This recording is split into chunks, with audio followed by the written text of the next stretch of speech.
The summer sun beats down on the chalk cliffs of Dover, but the air is thick with tension, not heat. Across the narrow strip of water we call the Channel, a massive war machine is coiling, ready to strike. The French coast is now hostile territory, lined with airfields, teeming with the black crosses of the Luftwaffe. Field Marshal Goering has promised his Führer that he will sweep the Royal Air Force from the sky in a matter of weeks, clearing the path for Operation Sea Lion, the invasion of Britain. All that stands between freedom and tyranny is a thin blue line of determined young men and a network of strange metal towers along the coast. While the public idolizes the graceful curves of the Supermarine Spitfire, the true workhorse of this struggle is the Hawker Hurricane. It is a sturdy machine, built of wood and fabric over a metal frame, technology that seems almost antiquated next to the all-metal German fighters. But this rugged construction allows cannon shells to pass right through without detonating, and it can be patched up by ground crews in the field with little more than dope and linen. The Hurricane is a stable gun platform, designed to tear apart the Heinkel and Dornier bombers, leaving the nimble Spitfires to tangle with the deadly Messerschmitt 109s at high altitude. But the pilots are not fighting blind. We possess a secret eye that pierces the fog and the night, radio direction finding, or radar. The chain home network acts as an invisible sentry, detecting enemy formations while they are still forming up over France. This information flows into the filter room at Bentley Priory, where the chaos of war is distilled into wooden blocks pushed across a map table. It is a system of cold logic, managing hot steel. It allows Air Chief Marshal Dowding to conserve his precious squadrons, scrambling them only when necessary, ensuring that the Luftwaffe never catches the RAF asleep on the ground. The enemy fights with fuel injection, allowing their engines to run while diving negatively, a maneuver that causes our Merlin engines to sputter and cut out as the carburetor floats. Our boys have had to learn quickly, flipping their machines on their backs to dive, turning gravity into an ally. We are witnessing a battle of attrition, where the loss of a pilot is far more devastating than the loss of a plane. As the contrails weave a tapestry of white against the blue, we watch history being written in the sky. This is their finest hour. Quote from The Guardian, October 1988. On Sunday, the 30th of October 1988, inside St Clement Danes, the Queen Mother revealed a figure of Lord Dowding, Commander-in-Chief during the Battle of Britain. This figure had to be paid for by many of his former flyers because the Parliament could not find the funds to commemorate the winner of the most pivotal combat in the history of the British people.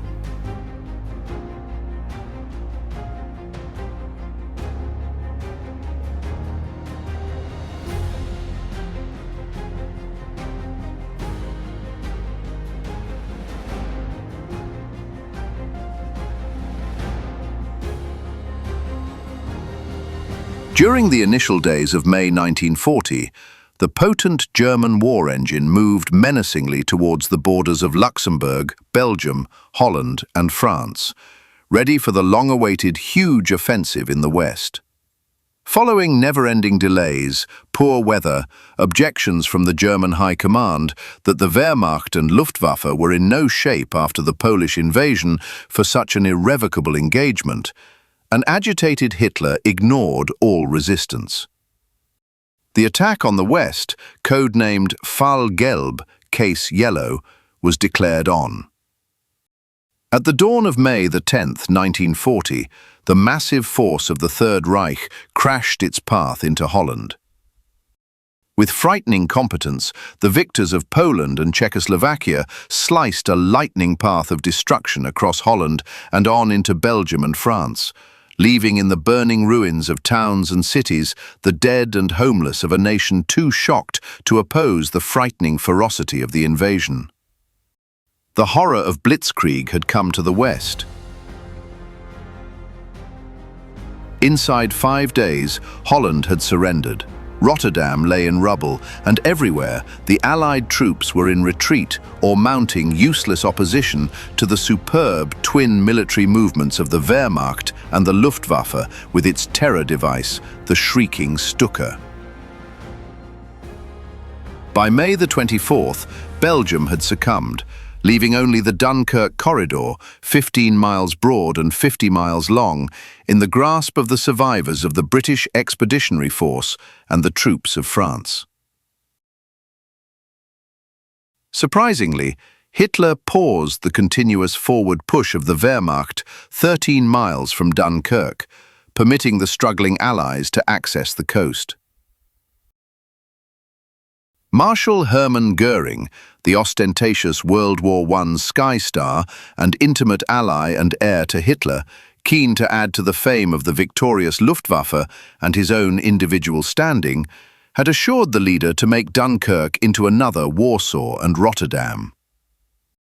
"I will leave no stone atop of another," he bragged. He was granted his wish. But his airplanes and flyers were fight-tired from the amazing pace of the invasion and had endured their own deaths in the Blitzkrieg.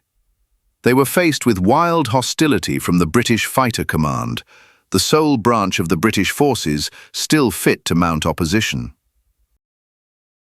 This was thanks to one soul, Air Chief Marshal Sir Hugh Dowding, who strangely at that moment was under orders to leave. Dowding, an odd hermit, was truly a figure of foresight and unyielding mind.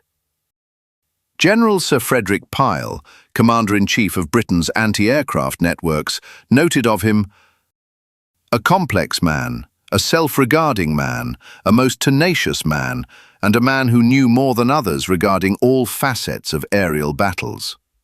Dowding and a few rare thinkers had, despite small hostility and envy, tried to secure a promise from the Parliament to make 608 Hurricanes and Spitfires by 1940, the slimmest of edges for fighting the Luftwaffe. But in that time, Dowding looked with rage and annoyance as his valued fighter group, flyers and craft, was badly frittered away on the lands of France. Though faulted for not shielding the fleeing troops, it was fighter opposition outside the beach zones which had plagued the Luftwaffe and made the extraction from Dunkirk feasible without massive slaughter. While leaving their machinery behind on the countryside of France, the centre of an army, 338,000 men, had survived to battle on. More critical in Dowding's view, amid the ragged force taken off the shores, were skilled flyers, British, Polish, Czechoslovakian and Commonwealth, who would be crucial in the approaching period. The Poles alone would answer for 7.5% of the deaths in the nearing battle. Such was the moving power of their loathing for the German attackers who had seized their country. By June 1940, Hitler's triumphant forces waited along the European shore from Norway in the north to the French Pyrenees. The combat of France was done, the combat of Britain ready to start. Quickly, British vessels were being assaulted in the Narrows. Views in certain circles on the mainland gave Britain 3 weeks until unavoidable collapse. Angered by Britain's denial to ask for truce, Hitler arranged to launch on the assault, something to which neither he nor the top leaders wanted to pledge themselves. From 3 separate coastlines, 41 groupings, counting 6 panzer, a sum of 260,000 troops, would be deployed. The mission was label-named Sea Lion. The triumph of the scheme relied purely on the Luftwaffe ensuring mastery of the air atop the landing zone if departure docks were to be defended and landing boats gathered and sent safe from sky strikes and from the Narrows Navy. If the marshals and commodores of the German top order held any fears about the viability of conquest, the Luftwaffe, assured in their superiority, held none. Göring pledged to sweep the air of all rival planes in 4 days, and inside 4 weeks to have fully obliterated the Royal Air Force. In readiness for this, fresh airstrips were being made as close as feasible to the combat zone. Beyond the Narrows, the folk of Britain stayed. They had previously viewed the effects of Blitzkrieg and watched great European towns in fires: Guernica, Warsaw, Rotterdam. The shared view in that season of 1940 was that Britain would endure the like doom. Britain was no longer safe in its coastal citadel.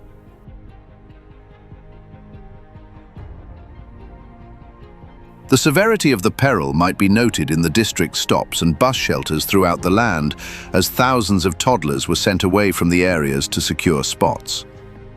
The rich took their offspring not just out of the towns, but out of Britain overseas. Yet as Britain desperately readied herself, facing the danger and conquest, dread climbed with harsh detentions of strangers and growing fifth-column madness. One soul, Dowding, stayed calmly removed.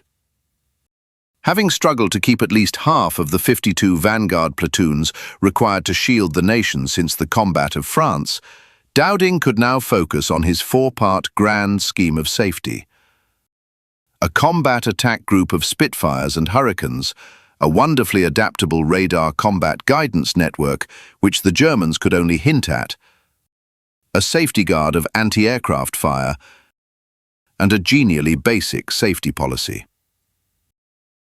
Dowding's tactic implied that whilst Group 11 in the south of England rose to stop bombers, Group 12 farther north and Group 10 in the southwest would guard the exposed airstrips.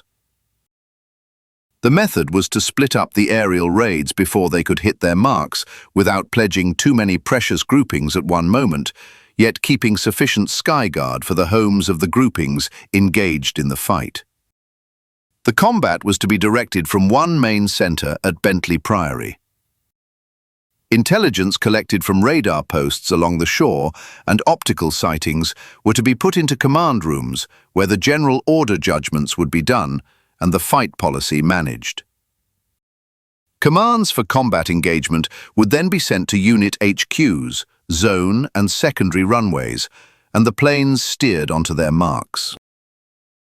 When the Luftwaffe launched its first strikes on seaside spots in Britain and the sky struggle escalated, it was soon plain that this would be a contest involving three crafts. For the Luftwaffe, the proven and true Messerschmitt Bf 109 would be matched against Fighter Command's dual combat hazard of the Spitfire and Hurricane. These three would be the champions of the nearing clash. The Bf 109, created by the gifted young Willy Messerschmitt, was fated to be one of the most fearsome planes in the earth. With a deep lineage growing from the tiny Messerschmitts of the 20s, it was refined to become the perfect single-pilot plane. Quick, elegant, and very agile, it held significant gunpower in the form of two 2.79mm MG-17 autoguns on the motorblock and two 20mm guns in the sides. With a peak rate of 375 miles per hour and an amazing drop ability, its sole possible foe in general battle would be the famous Supermarine Spitfire, the gem in the peak of fighter command. English engineer Mitchell had, at the close of the 30s, granted the RAF the peer of the 109 in the Great Spitfire. Similar to the Messerschmitt in areas of highest pace and mobility, the Spitfire, though owning of lesser damaging power in the shape of 8.303 autoguns fixed in the sides, might, owing to its smaller wing burden, spin inside the 109 in a sky duel, and frequently win a critical edge in the numerous battles between the pair. Fortunate enough to seize a Bf 109 nearly whole, the Air Ministry were fit to execute relation trials which showed the exceptional rank of both crafts. The variations were slight, yet important. The 109 was barely quicker than the Spitfire over 20,000 feet and held a better speed of ascent, yet once it hit that level, the Spitfire was more fluid. The Bf 109 was barely quicker in a drop, since its motor was fuel-pumped. The Spitfire endured temporary lack of drive when it was head down since the carburetor cut-off owing to the impacts of physics on the valve. In summary, the Spitfire was slightly finer all round at elevations of lower than 20,000 feet. Since nearly all sky action during the fight would be fought between 13 and 20,000 feet, this would be a major aspect.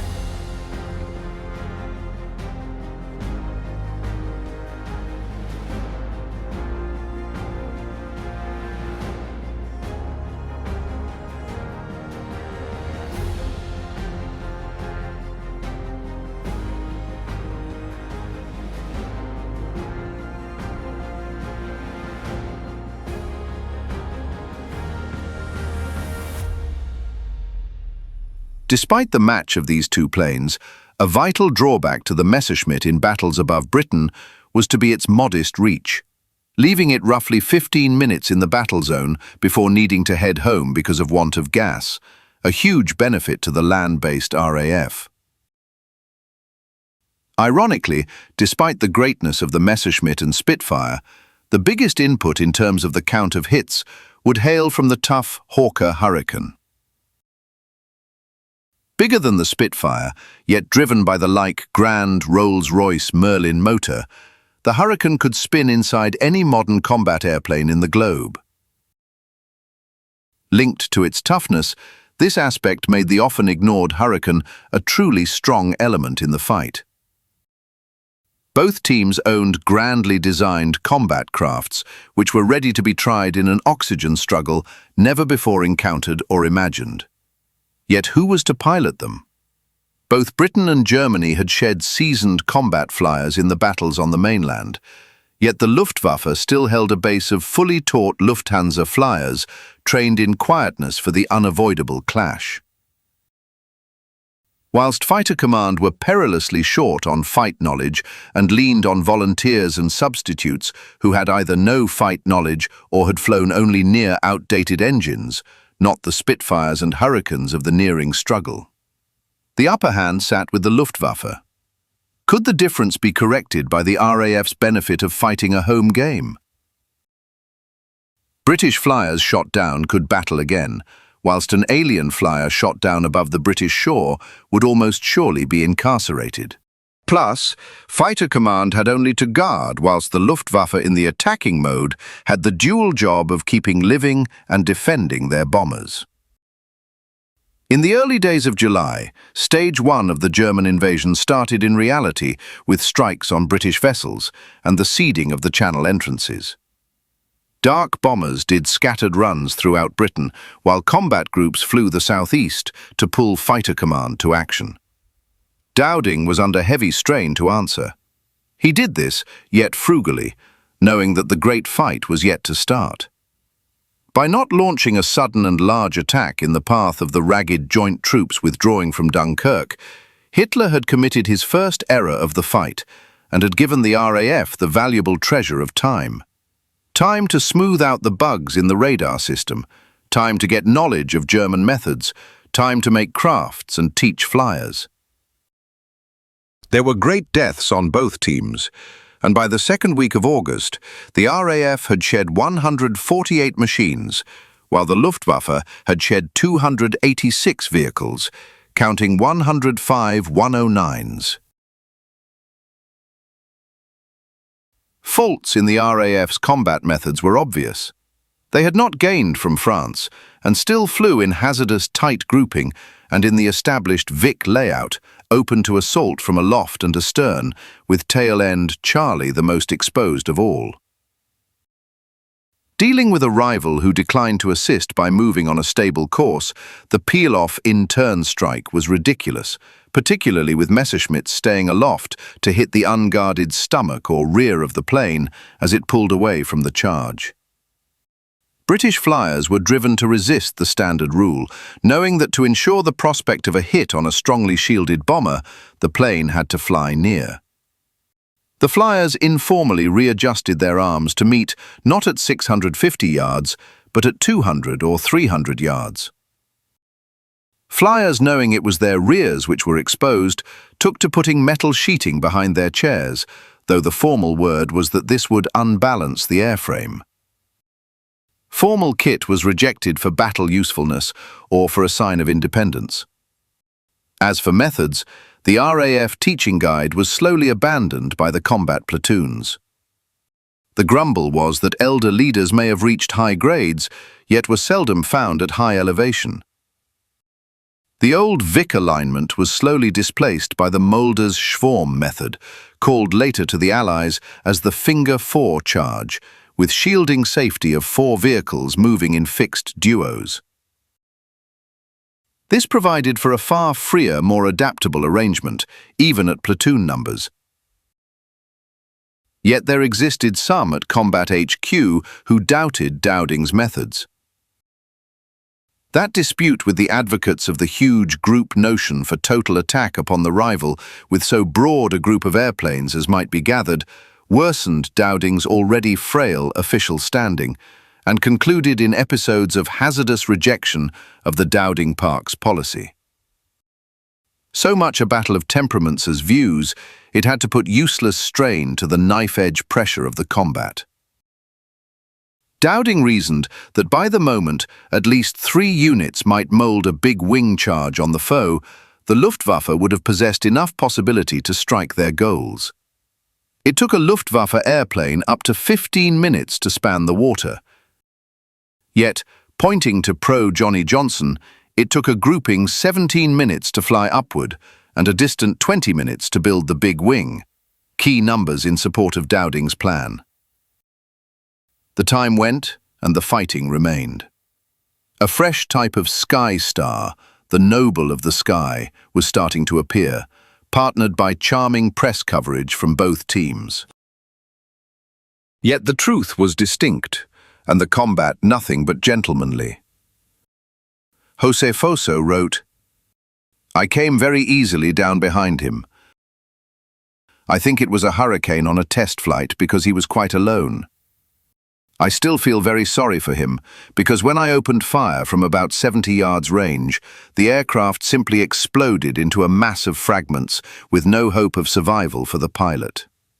Driven to jump out or to land in the water, flyers found themselves in a devil or the deep blue sea scenario, having endured battle only to face the peril of sinking, being fired on while falling, or even being confused for the rival and hit by the nervous-fingered home guard, whose dreads of fifth column penetration was sharp. Also, the Red Cross was not holy, as the Germans learned when Dowding directed assaults on German safety boats. Dowding was sharply aware that this was a fight of erosion. If a flyer was saved, he could battle again, and the cruel dying cycle would begin all anew. The English had practically no air-sea safety capacity, and flyers leaned on luck meetings with trawling, trading and fleet ships. The Germans were better outfitted with bright yellow headgear, lights and sea ink for their flyers.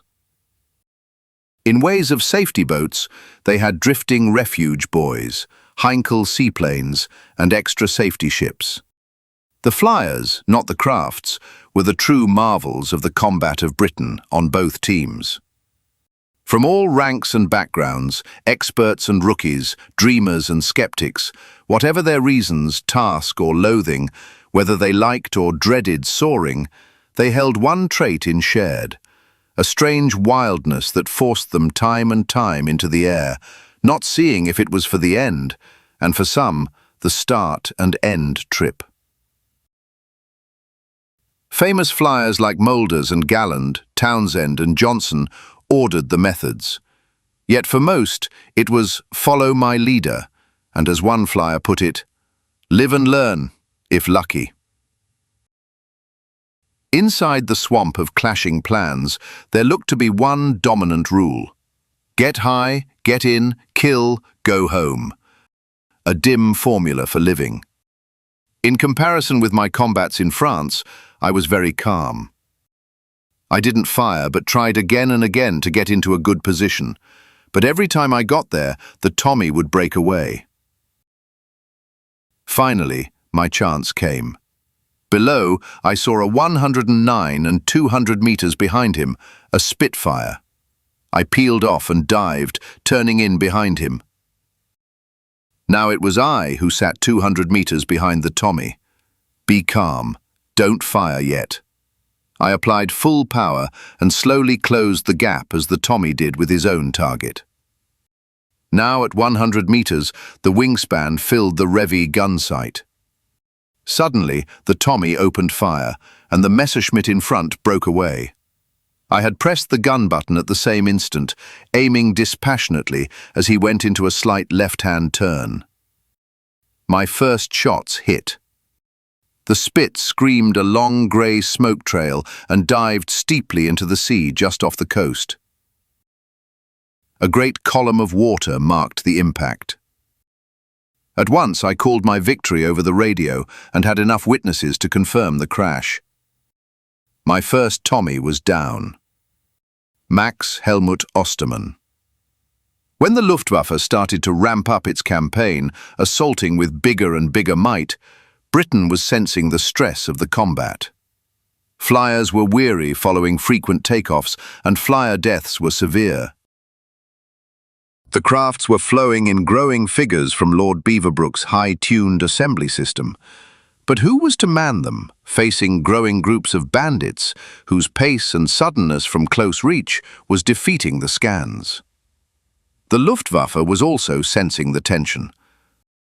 Far from smashing fighter command in 4 days and wiping up the RAF in a period of weeks, they were enduring massive flyer and airplane deaths, facing unyielding opposition.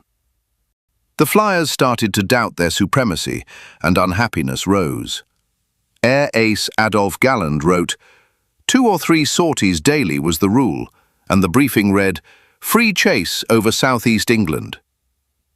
The bodily as well as the psychic stress on the flyers was substantial. The land staff and the crafts themselves were pushed to the brink. Inability to gain any visible triumph, perpetually shifting commands showing want of resolve, and clear misreading of the scenario by the leaders and baseless allegations had a most depressing impact on us combat flyers. We grumbled of the generalship, the bombers, the Stukas, and were disappointed with ourselves.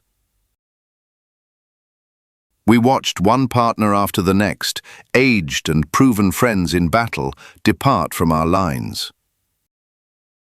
Not a day went without a seat staying vacant at the food board. The criticisms from upper circles grew intolerable. We held the feeling that whatever we did, we were fated to be in the error.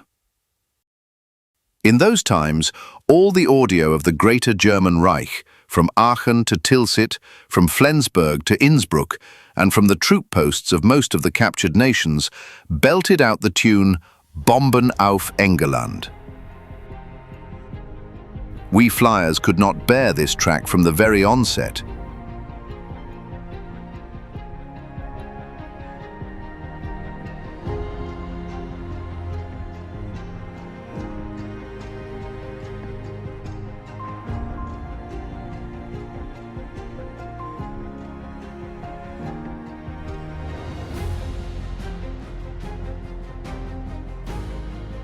On the brink of the highly anticipated big assault, Eagle Day, the 13th of August, in the notion that the RAF combat platoons were linked by radio telephone to their own base posts and could not focus their power, German intelligence wrote, "A mass German attack on a target area can therefore count on the same conditions of light fighter opposition as attacks on widely scattered targets."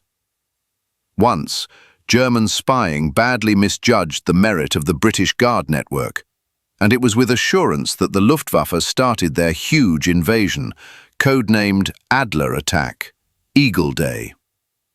On the 12th of August, the date prior Eagle Day, the Luftwaffe tried to blind Britain by taking out its radar shield ahead of the main charge. The prime 210 units Bf 110s began a specific raid on 4 radar posts, whilst Bf 109s flew Kent to pull off the planes. The huge raid did overwhelm the RAF transmission network, and aided by disorder in the main ops hall at Bentley Priory, the attackers were fit to disable the radar facilities at Dover, Dunkirk in Kent, Rye, and Pevensey. Across the 100-mile hole cut in the network, the Stuka-Gruppen raided advanced combat runways without harm. At midday, 100 bombers with strong and soft combat aid started a massive raid on Portsmouth quays and vessels. The Ventnor radar tower on the Isle of Wight was taken out. Manston airfield on the shore was savagely targeted. Other seaside sites were struck. At the close of the time, Fighter Command had lost 22 machines versus the Luftwaffe's 36. Yet inside hours, 4 of the 5 radar towers were functioning again. No definitive benefit had been won. Eagle Day began in chaos. Having gotten a storm caution, Göring passed an edict delaying the attack. This failed to find Generalkampfführer Fink at his command in Arras. The incompetence of German radio transmissions was once proven when the radio signal to bombers failed to go across since the false crystals had been placed in the units. The signal, however, reached the guarding Bf 100s and 10s, which headed back. The group pushed on without guard. While causing widespread ruin on Sheerness and Eastchurch seaside posts, Fink had shed 10 machines. The mess persisted throughout the forenoon. A bomber raid headed back because of poor climate. Another wing was prepped but then stopped, although no soul alerted the guard, which lost a craft to the British planes. The climate bettered, and Eagle Day was called on again. A huge sky raid on Fighter Command runways was led by Stukas. Fighter Command declined to be pulled by the combat runs and focused on splitting up bomber raids, especially where the combat guards had headed back due to want of gas. On the 13th of August, just 700 missions were done by the RAF to the 1,485 of the Luftwaffe, whilst on many July dates they had done 600 or more versus far less foes. Dowding was still saving his troops. 34 German airplanes were wrecked to 13 RAF planes. 47 British machines were wrecked on the land, yet just one was a plane.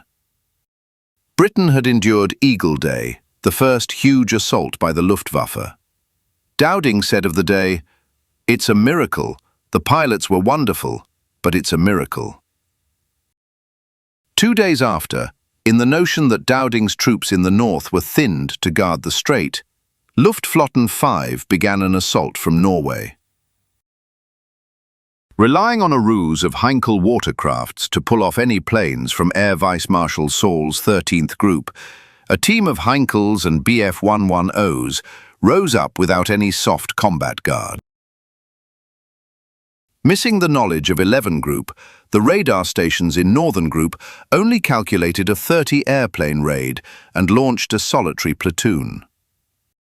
When the vast gathering was spotted, the shocked platoon chief signalled ground command. Betting everything that this was the Luftwaffe's sole assault in the north, the director launched every platoon from Yorkshire to Edinburgh.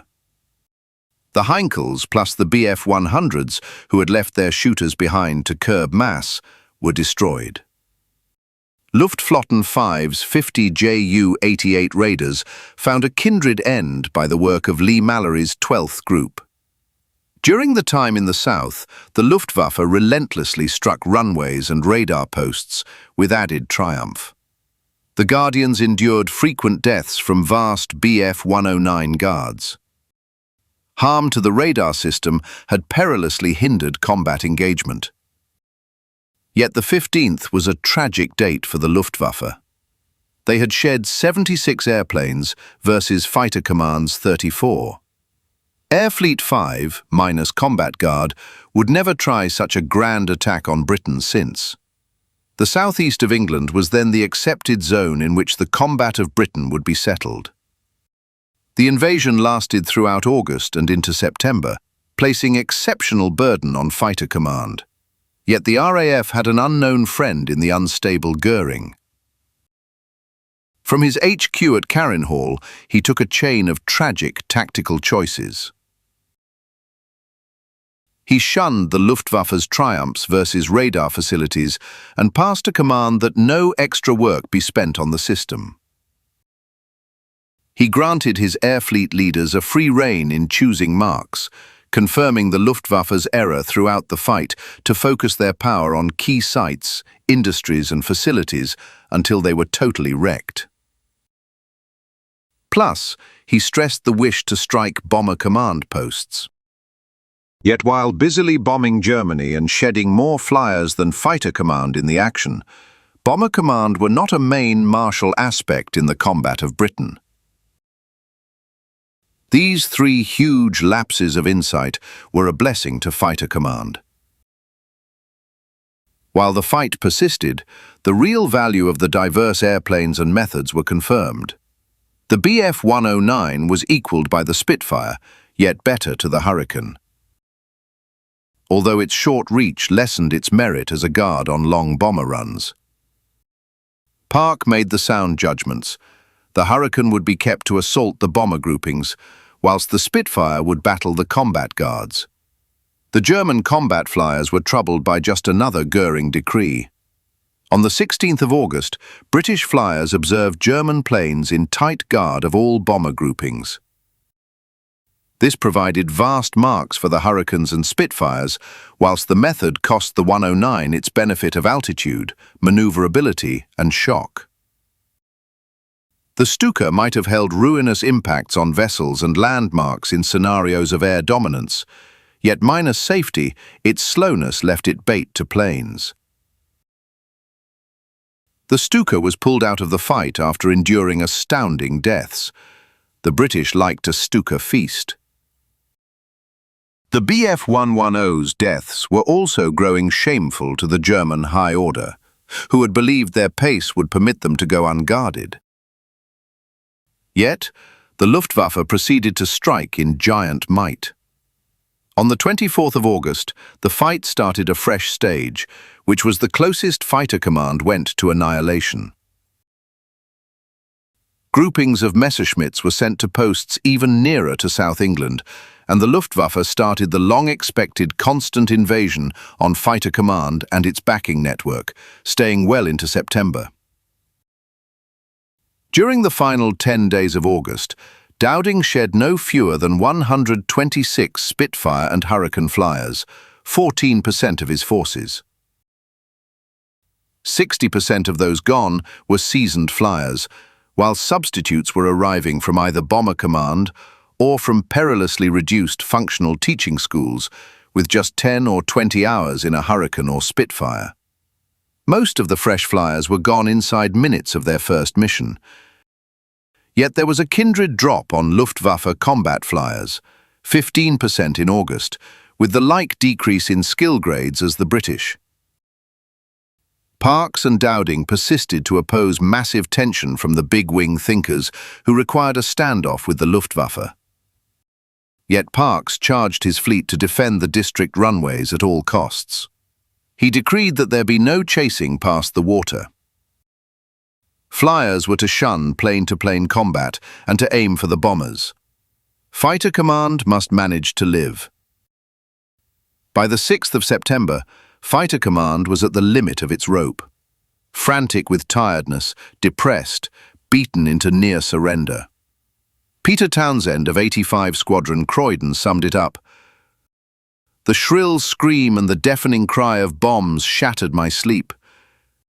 In the doorway, young Worrell, a new arrival, was yelling something and waving his arms. Normally frightened as anyone, not even bombs could move me then. I placed my pillow reverently over my head and waited for the rest. Worrell still had the energy to be frightened. I was past caring. It was a bad sign. I was more exhausted than I realized. This minimized the amazing cost being paid, the bodily tiredness, the sharp mental stress, as flyers did mission after mission, and the land staff worked under terrible situations to keep the crafts in the air.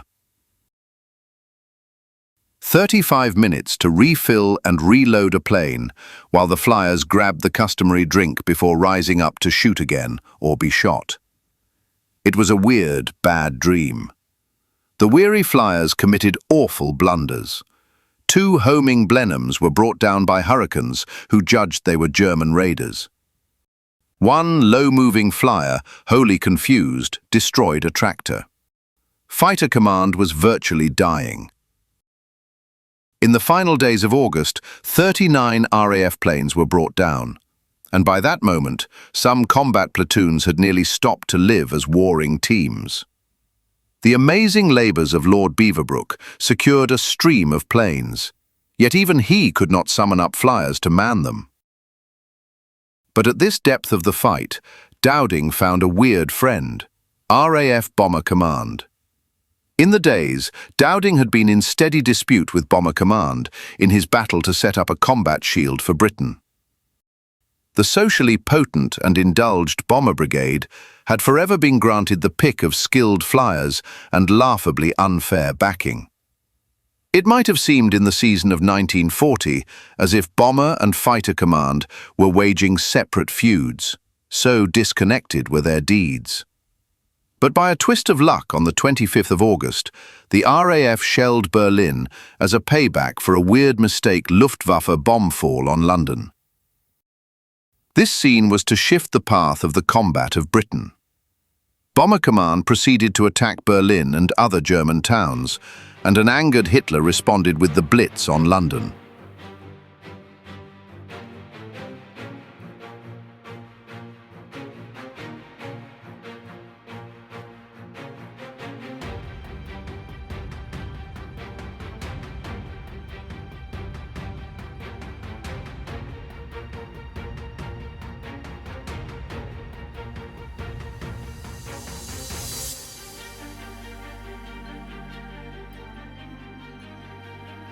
On the 7th of September, the Luftwaffe struck London ports.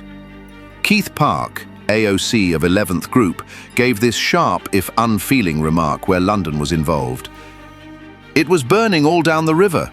It was a horrid sight, but I looked down and said, 'Thank God for that,' because I knew that the Nazis had switched their attack from the fighter stations." The huge September run on London quays was breathtaking. The 33 platoons which flew to face the invaders viewed an amazing scene. The sky was dim with airplanes, 1.5 miles thick and spanning 800 square miles of air. It was fearsome. 1,000 airplanes, a third of them raiders. The clear object, the capital. The piers had endured horribly. Storehouses packed with highly burnable reserves flamed wildly, whilst firemen from all over the south tried the unbearable.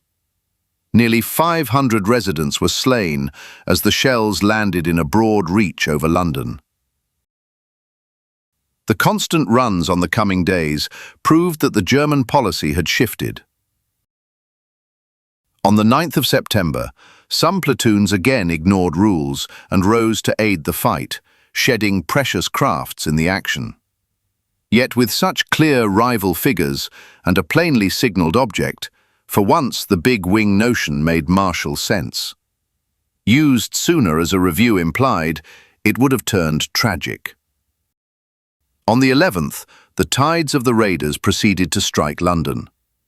Fighter Command endured grave deaths, yet the Luftwaffe groups were shocked to find themselves blocked by huge tides of planes. By starting on this revenge mission, pushed by British bomber runs on Germany, Hitler had unknowingly saved Fighter Command, who now saw that the German object was London and could centre their troops, permitting rest for the beaten flyers of Group 11 and granting the land facilities a break to be repaired to a standard of shape. When the Luftwaffe restarted its raiding mission on the 15th, they were faced by a huge, restored and readied combat group. 100 German raiders dispersed over London and fled for the shore, shocked by the wild opposition. The next German arrangement found a like doom in the shape of 170 Hurricanes and Spitfires filled and loaded. At length, Fighter Command was tough enough to cause crushing deaths on the rival. By the close of the time, Dowding had shed 37 planes, yet had ruined 56 German machines. To anybody, barring maybe Goering, the omen was on the board. The Luftwaffe had failed to crush fighter command and win the mastery of the sky that was key for any chance of a fruitful conquest.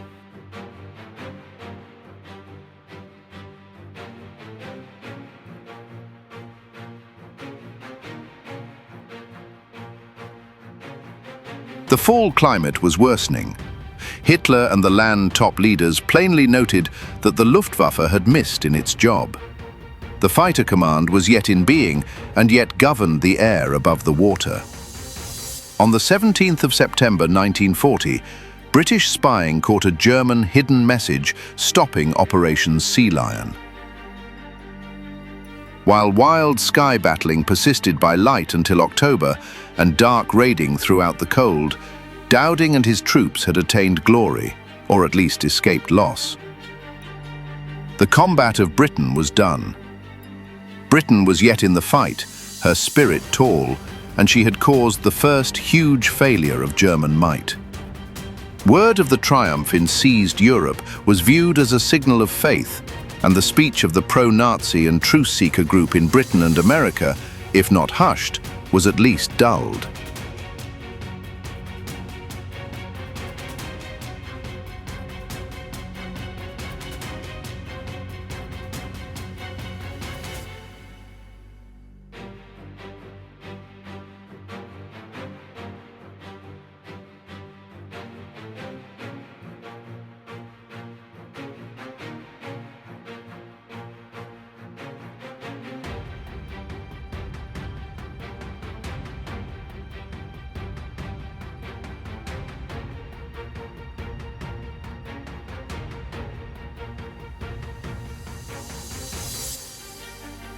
It was remarkable that in this hour of glory, the very souls who should have accepted the honours of winning were handled with incredible thanklessness by the Parliament.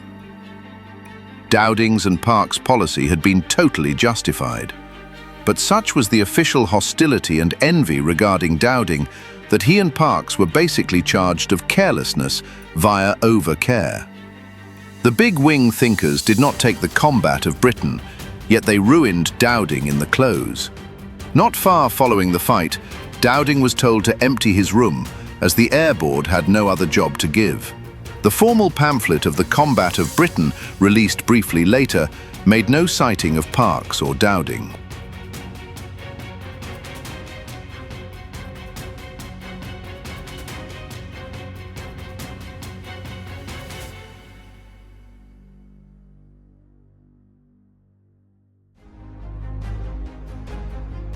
There is perhaps no silhouette in the sky more instantly recognizable nor more graceful than that of the Supermarine Spitfire. Born from a lineage of high-speed racing seaplanes, it arrived just as the shadow of war began to lengthen across Europe. It was a machine that combined lethal efficiency with an aesthetic beauty rarely seen in weapons of war. A testament to the idea that if an aircraft looks right, it will fly right. However, the path to perfection is rarely a straight line. The initial designs were deemed unsatisfactory by the brilliant chief designer, R.J. Mitchell. He embarked on a radical redesign, aided by a new Air Ministry specification for an 8-gun fighter and the arrival of the Rolls-Royce PV-12 engine. By 1936, the vision was realized. With a closed cockpit, retractable undercarriage, and the new Merlin engine, the prototype astounded observers. The Royal Air Force immediately placed the largest order in Supermarine's history. Tragically, Mitchell died in 1937, passing away with the knowledge that he had designed a world beater that would become the savior of his nation. The torch was passed to Joe Smith, who took over management of the design team. Under his guidance, the Spitfire underwent a constant metamorphosis to meet the grueling demands of total war. The early Mark I, already an improvement on the prototype with its Merlin II engine and variable pitch propeller, was just the beginning. The scope of development during the conflict was enormous. As the enemy fielded faster aircraft, the Rolls-Royce engineers responded with more power, and Supermarine responded with refined airframes. The Spitfire donned many guises, carrying cannons, rockets, and bombs to serve as both a dogfighter and a ground attack aircraft. High-speed, unarmed versions, stripped of heavy guns, flew deep into enemy territory for photographic reconnaissance.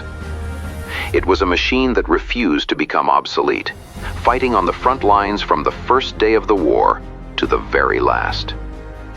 Once Geoffrey Quill and I sat down together and we were discussing this, which was our favourite Spitfire. And I said to him, now let's tell each other, let's get a piece of paper and scribble down our favourite marks. And we both put down the same mark, which was the Mark 12, which was a Griffin engined with the clipped wings. And it was a delightful hour at low level. It wasn't terribly good at high altitude, but the later marks were specifically developed for high altitude work, but it was for sheer flying exhilaration. At the dawn of the 20th century, Vickers stood as a titan of steel, naval construction and weaponry, eventually shifting its industrial power toward aeronautics. Conversely, Supermarine emerged from a singular founder's dream to craft flying vessels, prioritizing airworthy boats over mere buoyant aircraft. From these distinct origins arose firms destined to be linked with the finest machines to ever fly, eventually uniting to establish perhaps the most significant power in the annals of British flight. In 1897, merely 3 decades post-incorporation, Vickers, Sons and Company purchased the Maxim Nordenfeldt Guns and Ammunition Company Limited, rebranding itself as Vickers, Sons and Maxim. Best known for the Maxim machine gun, the precursor to the ubiquitous Vickers gun, Hiram Maxim was also a primitive aviation trailblazer, constructing a massive steam-powered apparatus featuring quintuple wing sets. Nevertheless, considerable time would pass before Vickers demonstrated genuine concern for aerial pursuits. In the initial period following the Wright brothers' 1903 debut, aeroplanes were deemed unfit for martial requirements. Dirigibles, however, were viewed as sturdier, possessing specific benefits over fixed-wing craft. Their speed was comparable, yet they could ascend to greater altitudes and maintain flight for extended durations. In Germany, Count von Zeppelin engineered his dirigibles specifically for military scouting. In Britain, naval planners similarly envisioned them for long-range fleet reconnaissance rather than offensive strikes. In 1908, the firm received a commission to construct a dirigible for the Admiralty. 3 years later, as Admiralty officials and Vickers executives watched His Majesty's Airship No. 1 emerge from its hangar, their pride instantly turned to dismay. A sudden gale snapped the vessel's keel, destroying it before it ever flew. Undeterred, the team persisted with rigid airship evolution, receiving orders in 1913 for HMA No. 9, which would eventually become the Navy's first successful rigid dirigible. Leading the design team under Hartley Pratt was a young shipbuilding apprentice named Barnes Wallis, a figure destined to revolutionize 20th century aviation. Over the next 16 years, construction continued, culminating in Wallis's transatlantic masterpiece, the R100. Measuring 709 feet in length and 133 feet in width, this Leviathan could accommodate 100 travelers and remain airborne for days. The R100 departed on its maiden voyage from the Howden, Yorkshire facility to Cardington on December 16, 1929. The following July, it completed a non-stop 78-hour crossing to Canada, proving the feasibility of commercial dirigible transport. Tragically, in October 1930, the government-sponsored R101 crashed and incinerated in France, claiming 48 lives. This disaster destroyed British confidence in lighter-than-air travel, and the R100 was scrapped in 1931. Yet, Vickers had crafted both the nation's initial naval rigid attempt and its final giant, and Wallis's innovative geodesic structures would transition effectively to future airplanes. While constructing airships, Vickers eagerly capitalized on the blossoming aeroplane market. A series of monoplanes was assembled for the new Vickers Flying School at the Brooklands Motor Circuit in Weybridge. Designated Vickers No. 1 through 8, they utilised a French blueprint by Robert N.O. Peltery, hence the moniker RAP. These were produced under a licence secured by Captain Herbert Wood, the founder of Vickers Aviation. Uniquely for the era, these machines utilised steel tubing rather than timber, establishing Vickers' reputation for technological progression. However, the true future lay in martial aviation. In 1912, the Royal Flying Corps prohibited monoplanes following several accidents, deeming them structurally unsound. Consequently, Vickers, alongside other manufacturers, pivoted to biplanes. Two configurations dominated this pre-war interval.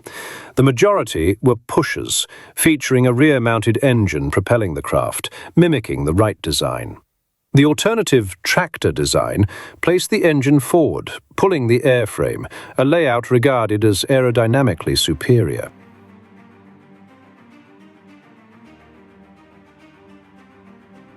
The advantage of the tractor aircraft was that it could be made cleaner in design and therefore faster.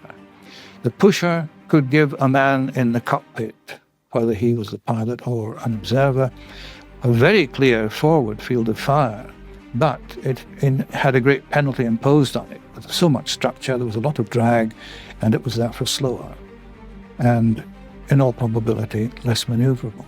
However, since aircraft were viewed merely as scouts, and consequently devoid of the need for guns, both distinct styles continued to be produced. In 1912, a competition had been held on Salisbury Plain at Lark Hill. This was a military aeroplane competition, known as the military trials generally. And it was a curious situation because the specification that was laid down for the kind of aircraft that was being looked for was purely for a reconnaissance aircraft, and yet the specification did not say it must carry a camera.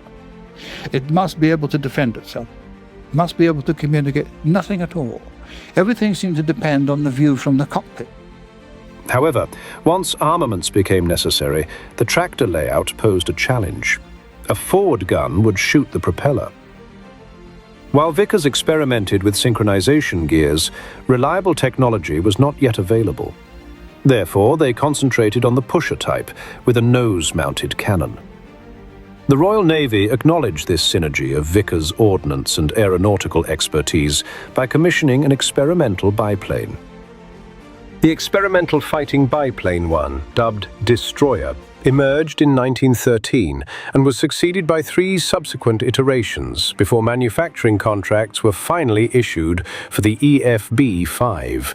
Eventually shedding experimental from its name, the FB-5 became famed as the gun bus, Britain's initial purpose-designed fighter. This gun bus layout formed the foundation of Vickers' martial aircraft evolution during the span of the Great War. In its primary guise and upgraded FB-9 variants, it equipped Royal Flying Corps units during the conflict. Exceeding 300 of the model were constructed, serving as stable firing decks, though perhaps somewhat too sluggish against several of Germany's nimble single-seat interceptors. During Vickers Aviation's infancy, production occurred within Kent facilities, whereas Brooklands served primarily as a pilot academy. However, post-1915, operations centralized completely at Brooklands, destined to remain the nucleus of aeroplane fabrication for the ensuing 50 years. Vickers' manufacturing might rendered it an obvious choice to fulfill contracts for external blueprints. During the conflict, vast quantities of Royal Aircraft factory machines were constructed at Brooklands, starting with 75 BE-2Cs. 1,650 SE-5As were also assembled, representing significantly the largest volume of wartime output. When hostilities erupted in 1914, the Vickers Flight School suspended operations, and instructor Harold Barnwell was named head test aviator. As a personal project, he engineered a solo scout dubbed the Barnwell Bullet. Instability caused it to wreck on its maiden launch, yet sufficient potential existed in the machine to compel Vickers to pull a sharp apprentice from the drafting room to re-engineer it. R.K. Rex Pearson accepted the task, transforming it into a vehicle of extraordinary capability, boasting a peak velocity nearing 120 miles per hour. While these projects, the ES-1 and ES-2, never saw mass manufacture, Pearson's skill as an architect was established. In 1917, he became lead designer, a role he retained for the following 31 years. That same year, Pearson created one of his most triumphant machines, one utilized as the foundation for numerous models throughout the 1920s era. Germany had been striking London and other British cities, so the state determined a raider was required that could target and blast Berlin to ensure retribution. Handley Page had previously suggested the HPO/400 based on the prior O/100. Vickers, conversely, debuted a totally fresh layout coded FB-27. Within 4 months, it was engineered, prototypes constructed, and flown and approved by the RAF. Thus was the Vickers Vimy. The Vimy was significantly tighter than the O/400, yet swifter, usually driven by twin Rolls-Royce Eagle motors, and hauled a much larger explosive payload. Exceeding 750 were commissioned, yet the armistice in November 1918 saw this slashed to 239. The Vimy might have been relegated to history then, yet the RAF opted to retain it as a heavy transport for the reduced post-war air fleet. For 10 years, Vimys flew with units locally and in the colonies, yet it was in another sphere where they became famous. In 1919, a Vimy was picked for a west to east Atlantic crossing. Captain John Alcock and Lieutenant Arthur Whitten Brown departed St. John's, Newfoundland, on June 14th, arriving 16 hours, 12 minutes later in Ireland. Mere months later, 2 siblings, Ross and Keith Smith, earned £10,000 from the Australian Commonwealth by journeying from Hounslow Airport, now Heathrow's site, to Australia in 28 days. Such journeys achieved more than merely broken records. These feats demonstrated globally that the aeroplane could traverse immense ranges. Someday, passengers would voyage internationally. Cargo and correspondence would be shipped quicker than previously imagined. Militarily, soldiers could be deployed to conflict zones and restocked indefinitely via airdrops. Vimy performed diverse roles. The Air Force utilized them for instruction, parachute drills, and adapted variants as flying infirmaries. Vickers viewed this as their entry into the burgeoning civilian transport sector. Exceeding 40 Vimy commercials were constructed, largely for China. One unit operated for 5 years, initially with Instone and ultimately Imperial Airways, traversing over 100,000 miles throughout Europe. Following the Great War, the RAF struggled to maintain autonomy. The Army and Navy sought to reclaim command of their aerial branches, surrendered to the fledgling Royal Air Force in 1918. Air Staff Chief Hugh Trenchard understood that the sprawling British Dominion, specifically desert and mountainous regions like Iraq and India, could be patrolled more effectively by planes than infantry. Vast spans could be traversed in minutes aerially, unlike the days required for truck-borne battalions. Equally crucial was establishing flight paths connecting Britain, India and Australia, necessitating stopovers en route. Yet, provisioning remote strips required machines capable of hauling reserves, supplies and post. Lacking funds for novel designs, Trenchard found modifying current stock the most economical answer. Since the Vimy was the sole large machine available, commissioning a transport variant, christened the Vernon, made sense. This became the RAF's inaugural dedicated carrier, though also convertible for bombing. Vernons ferried squads across Middle Eastern war zones, evacuated wounded, and brought logistics to distant bases. This final task was vital for morale. Mail arriving in 9 days instead of the usual 28 maintained links with home. Subsequent evolution kept the Vimy lineage prominent within the RAF until World War II. The Virginia, Victoria and Valencia all stemmed from the Vimy blueprint. Though steady, they were antiquated. The Virginia remained the standard heavy bomber as late as 1934, 12 years post-debut, while rivals were engineering monoplanes. Capabilities had scarcely advanced since World War I, with maximum velocities for these plodding transports barely hitting 100 miles per hour. How they could withstand modern interceptors flying at 300 miles per hour was doubtful. Yet the 251 units Vickers manufactured during the interwar era sustained the firm through economic stagnation. While heavyweights were their staple, Vickers also engineered a vast array of prototypes, liners and Marshall machines. Families of aircraft were created, traceable from test model to test model throughout the 20s and 30s. In 1922, Purseson engineered the Vickers Vixen, a dual-seat Marshall general-purpose biplane. From the Vixen, an entire lineage of models originated, each marginally evolved from its predecessor. Succeeding the Vixen were the Vivid and Vesper. The latter machine, the Vesper, secured a fresh global altitude record in 1932, reaching nearly 44,000 feet.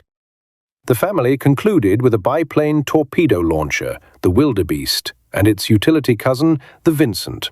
Both remained in RAF commission until the Second World War's initial phases. In 1925, Vickers established a subsidiary to leverage all-metal construction patents purchased from French engineer Michel Wibeau. Vickers had long preferred incorporating some metal in airframes, making this a logical progression. They asserted it would prove more durable, faster to manufacture, and resistant to climatic extremes, an issue that eternally plagued timber aircraft. It was advantageous that Vickers possessed rights to duralumin, a lightweight alloy rivaling steel's toughness. The Wibeau Scout led this generation, a high-wing monoplane bearing twin machine guns. It was succeeded by a commercial 12-passenger vessel named the Viastra. Two operated extensively on the Perth to Adelaide itinerary in Australia during the early 1930s, introducing numerous novelties to the nation's air transit. One mode of assembly, initially less prosperous for Vickers, eventually proved beneficial. In 1919, they constructed an amphibian dubbed the Viking. This marked their debut into flying boats, securing several foreign contracts. However, within 30 months, two legendary aviators perished in them. First, Sir John Alcock, already knighted for his gallant Vimy Atlantic crossing, crashed amidst fog in France. Later, in 1922, Sir Ross Smith, who performed the Australia voyage with his sibling, wrecked his Viking into the Brooklands racetrack embankment. Vikings were produced until 1925, whereupon Vickers opted to terminate their hydroplane trade. Mere years later, in 1928, Vickers contemplated growth by acquiring a firm engaged in the seaplane industry. They evaluated Saunders Roe, Short Brothers, and Blackburn before selecting Supermarine of Southampton. Supermarine focused almost entirely on flying boats, prospering in both civil and martial sectors. Vickers purchased the enterprise, obtaining the brilliance of R.J. Mitchell, their lead engineer. The merger barely altered daily operations at either firm. Yet, at the executive tier, the added leverage of Vickers' industrial muscle gave Supermarine an advantage in negotiations. This was best evidenced when Sir Robert Maclean, Vickers Aviation's chairman, aggressively supported R.J. Mitchell's Spitfire initiative.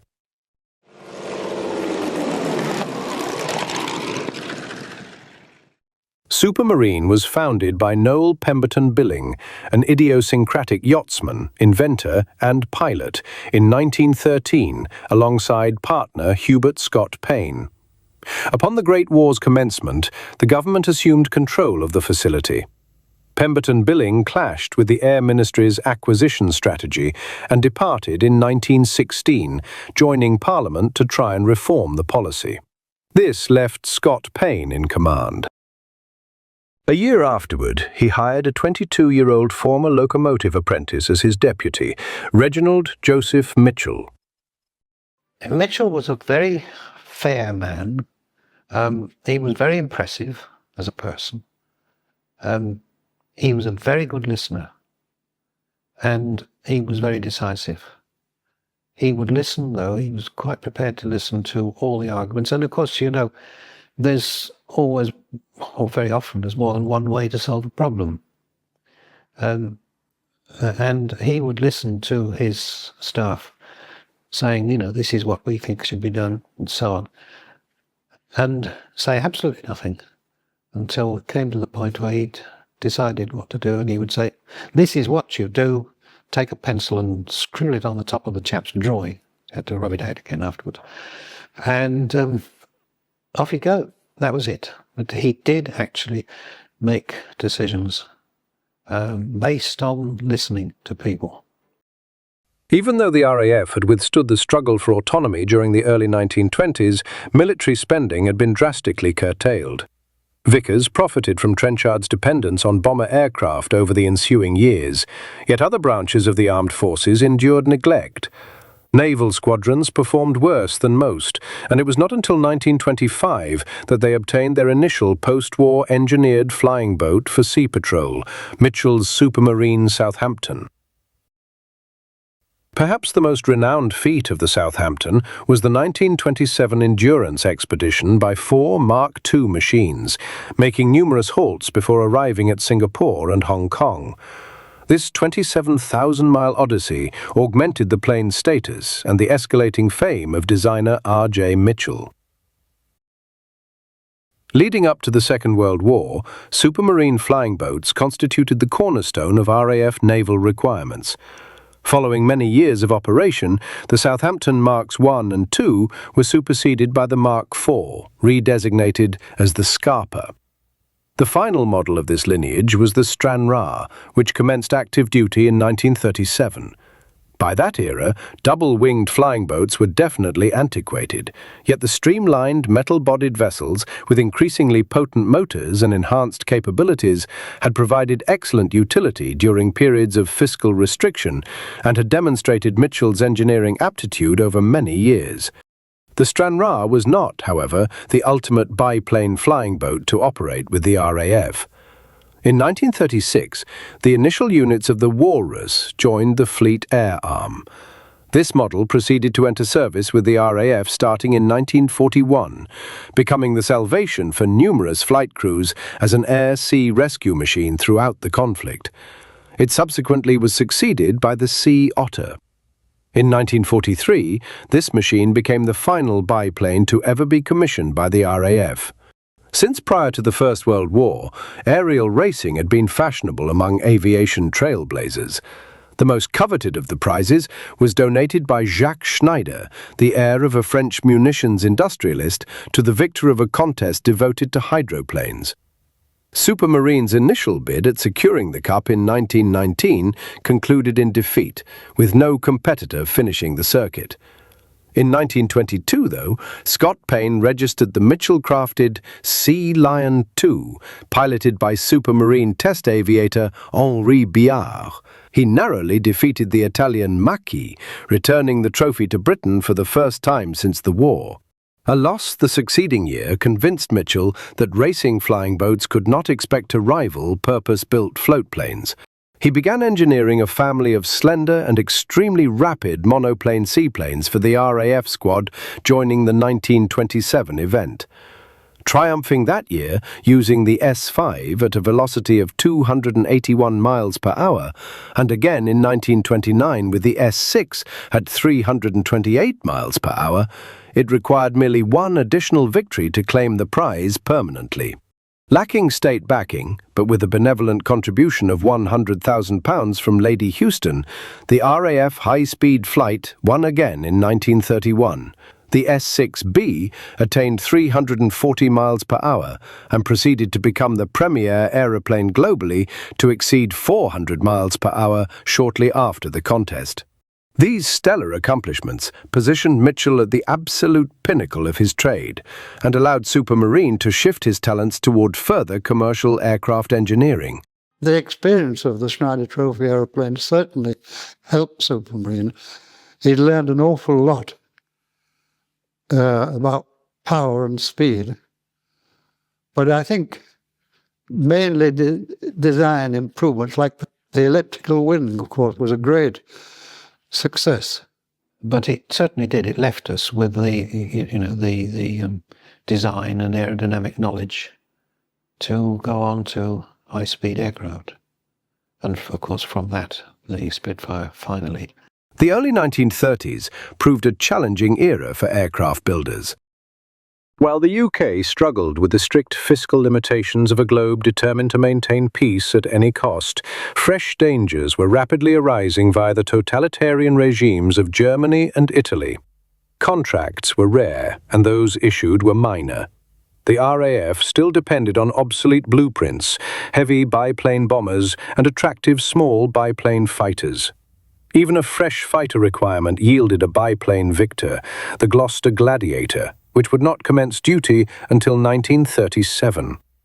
Nevertheless, this modest requirement inspired Mitchell to engineer his maiden fighter, a gull-wing monoplane featuring an open cockpit and rigid landing gear. Mitchell didn't like it, never did right from the start. But it was a ministry order, and the ministry were paying money for it, and we built it, but it was not successful. It had an open cockpit, for one thing, and I think its performance was pretty poor. I mean, it would probably be stretching it to do more than about 220, 30 miles an hour, which wasn't any good when it came to the major problem.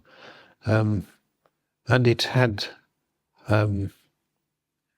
a Rolls-Royce Goshawk engine which was steam-cooled, which means that you pour water on the outsides of the cylinders and it evaporates, and then you've got to take that steam, and the steam went into the leading edge of the wings, which formed a condenser, and then went back and was recirculated.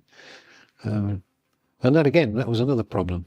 Dissatisfied with this machine, Mitchell began re-engineering it. He was aided in this pursuit by two occurrences in 1934. First, the ministry released a new requirement for an 8-gun interceptor. Second, a novel Rolls-Royce motor, the PV-12, was reaching finalization and appeared to satisfy all its lofty predictions. By 1936, the fresh machine was prepared to soar. Featuring an enclosed cockpit, retractable wheels, and driven by the new motor, now christened the Merlin, the plane amazed everyone observing its maiden launch.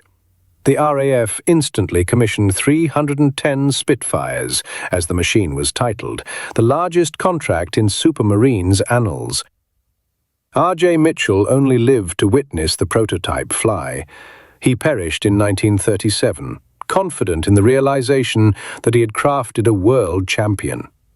His brilliance had generated a plane that would be manufactured in higher quantities than any other in the RAF's chronicle, and would be regarded as the country's redeemer during the Battle of Britain.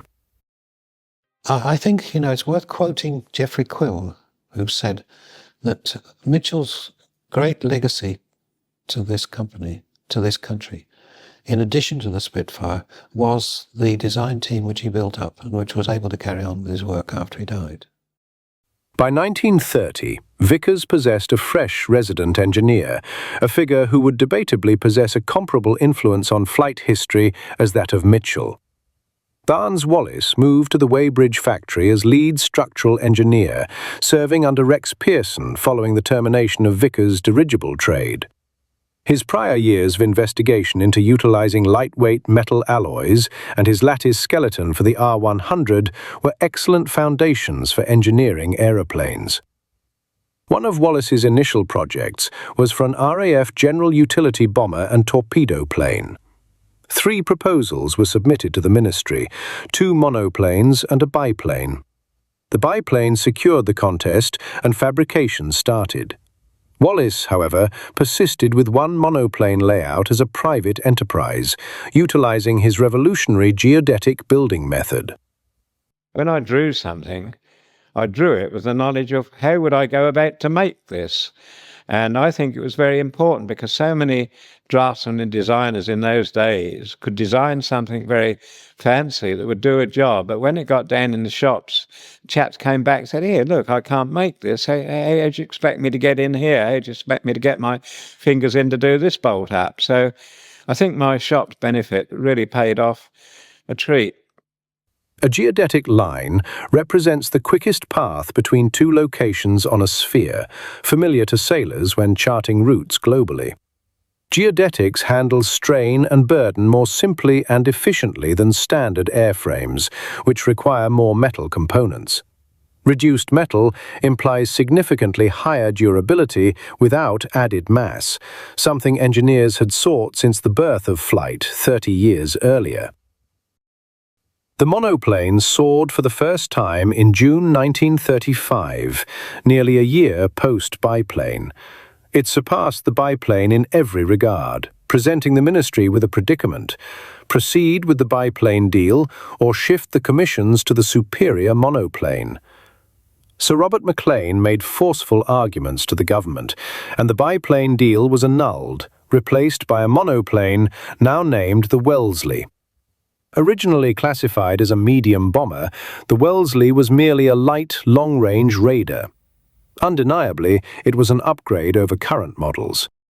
However, during the rearmament phase anticipating a European war, the Wellesley was deemed too sluggish and undergunned to endure against German interceptors.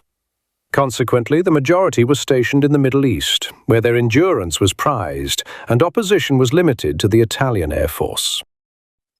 In 1938, the Wellesley's exceptional reach was trialled when an RAF long-distance unit was established to determine extreme range limits for service machines and identify optimal cruising velocities for fuel economy.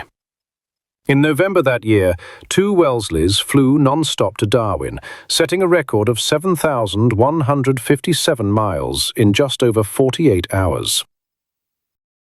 The significance of this journey was arguably overshadowed by the relief surrounding the Munich Agreement.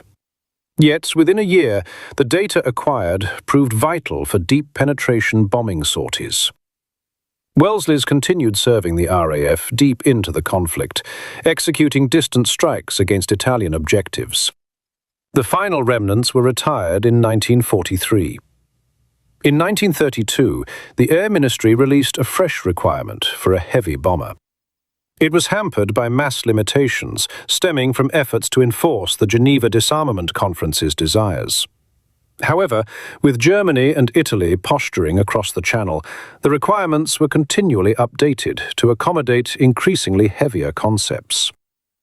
Wallis's geodetic framework demonstrated that potent motors could be attached to a lightweight skeleton without curbing its payload capacity. His new machine, christened the Wellington, debuted on June 15, 1936, exhibiting phenomenal performance leaps. A maximum velocity of 245 miles per hour and a 3,200-mile operational radius placed it at technology's cutting edge. The first test flight of the B932 was done at Eastleigh because it was considered that the runway at Brooklands wasn't really big enough to cope with it. It was done by Matt Summers, who was the chief test pilot at the time, who incidentally also did the first flight on the Spitfire. One of the great test pilots, old Matt. You could take his judgment for what was right as being right. And when he emerged from this first flight on the B932, I've heard him use the same phrase on other aeroplanes, and I gather he used it on this one. He said, "Take it away and don't do anything to it, it's all right." Simultaneously, the ministry worried about manufacturing speed. But it was obvious that the production rates were going to exceed what we could hopefully produce in the Weybridge factory.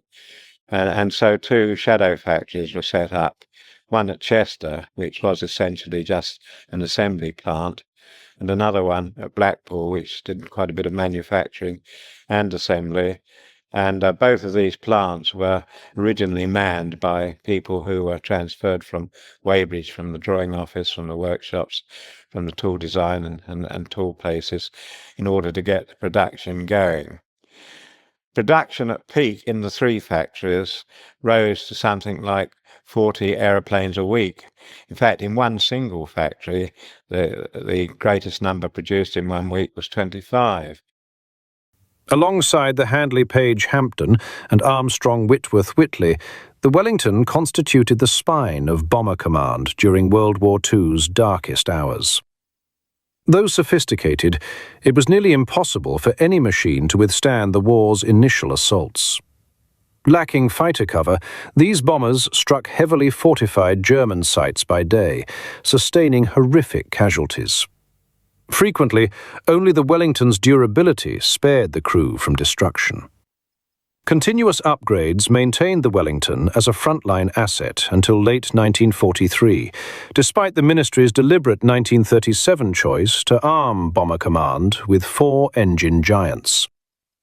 Other sectors utilized these vintage machines too. Coastal Command employed them widely. Equipped with massive magnetic coils, Wellingtons were tasked with detonating mines along Britain's shores.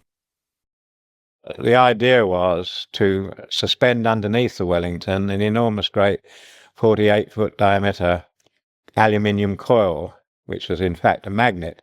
It was magnetised from engines housed in the fuselage, and when they were set going, so the coil was energised, and as it flew low over the water, something almost as low as 30 feet, these magnetic mines were drawn to the surface and pretty nearly blew the tail of the aircraft off. In fact, initially, this coil was hung underneath with a positive angle of incidence because we felt, being aerodynamicists, we get a bit of a lift out of the elliptical section. But that, of course, brought the mine up a bit near the tail, so later on it was canted nose down, and so that there was a little bit more scope for the poor old aircrew to get clear before the thing blew up. In these and other duties, the Wellington endured the war as a primary combatant. The Wellington served the RAF with immense distinction. Exceeding 11,000 units were manufactured, making it the most prolific wartime multi-engine plane, a worthy tribute to the brilliance of Barnes Wallis, Rex Pearson, and fabrication crews across the UK. By 1940, both Vickers and Supermarine plants operated at maximum output. Spitfires and Wellingtons were rolling out by the hundreds.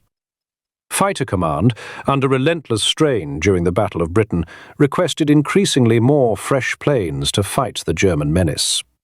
Yet, late that year, catastrophe hit. In September, the Supermarine facilities at Itchen and Woolston and the Vickers plant at Brooklands were severely ravaged by air raids. It was time for the local populace to assist. Operating from a new headquarters at Hursley Park near Winchester, the Spitfire engineering team and executives devised a scheme to scatter manufacturing across southern England. 5 primary towns with regional airfields were utilised for assembly: Eastleigh, Salisbury, Trowbridge, Newbury and Reading.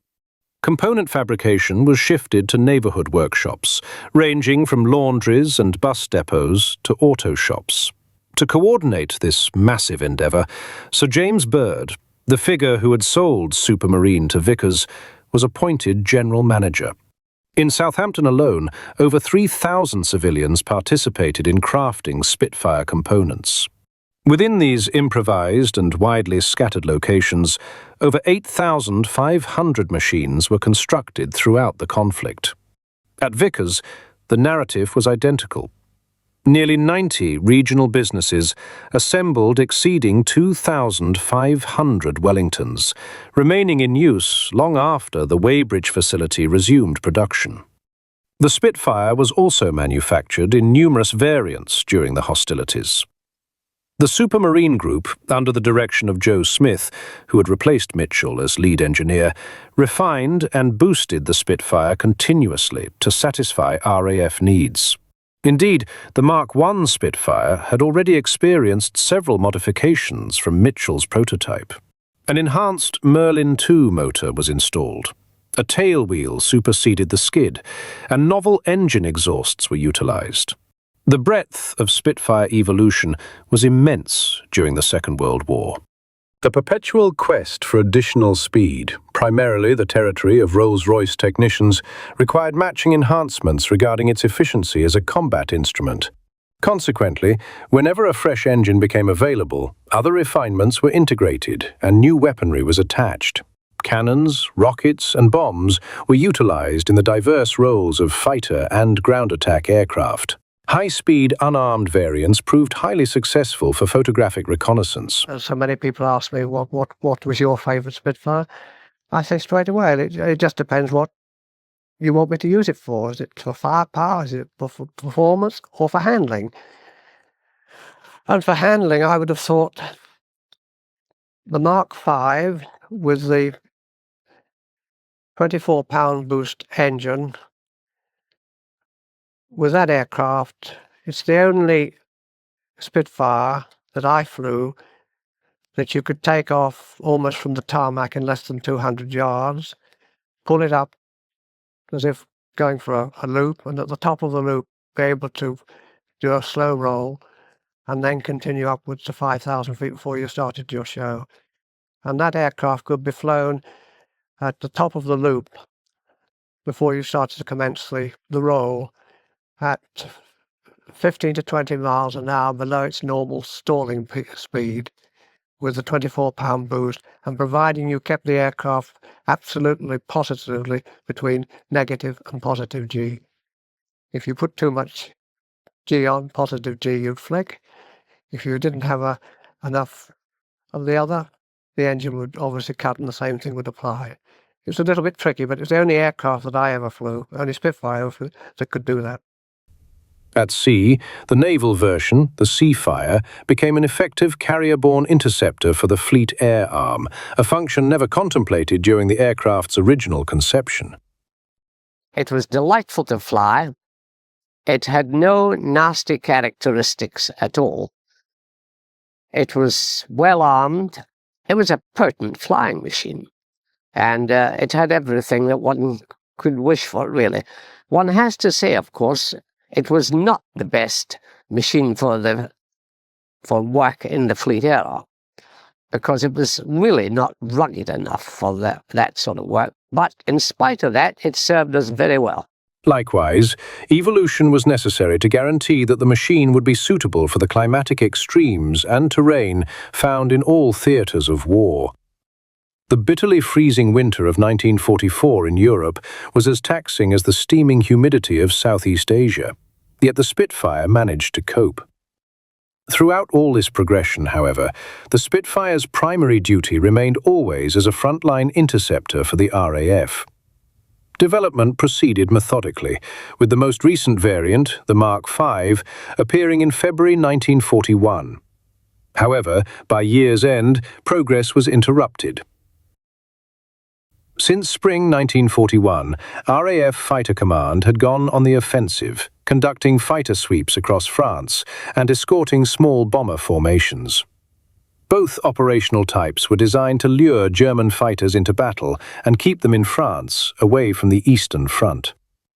Although good for morale, they had little material effect and placed Allied fighters at a disadvantage. They were operating at their range limits. In autumn 1941, Germany unveiled a new fighter. The Focke-Wulf 190 was more heavily armed than the Mark V Spitfire and possessed a superior rate of roll. A fresh aircraft was required to counter this menace, and needed urgently. Supermarine's reaction was to construct the Spitfire Mark IX. The secret behind this machine was the marriage of the Mark V airframe with the novel Merlin 61 engine. In the orderly evolution of the Spitfire, the Merlin 61 had been intended for the Mark VIII, a technically sophisticated airframe designed for overseas use. The new motor with the old airframe, however, performed beyond all expectations. With an altitude of 42,500 feet and a top speed of 421 miles per hour, the IX equaled anything on either side of the Channel. The Luftwaffe began losing 1-9s from July 1942, falling to the 20mm cannon and half-inch machine gun armament of the Mark IX. Ultimately, the Mark IX became one of the most popular Spitfires, remaining in production until the war ended. In July 1942, a seemingly standard Mark III development aircraft was raced at Farnborough against a Hawker Typhoon and a captured Focke-Wulf 190, apparently the two fastest fighters in service. The small group of VIPs watching expected to be shown how far behind the Spitfire was compared to the other two. The Spitfire easily won the race. Crowding around the machine, spectators were told the Spitfire was powered by a Rolls-Royce Griffon engine, a development of the old R-type engine, which had won the Schneider Trophy in Mitchell's S6 and S6B seaplanes.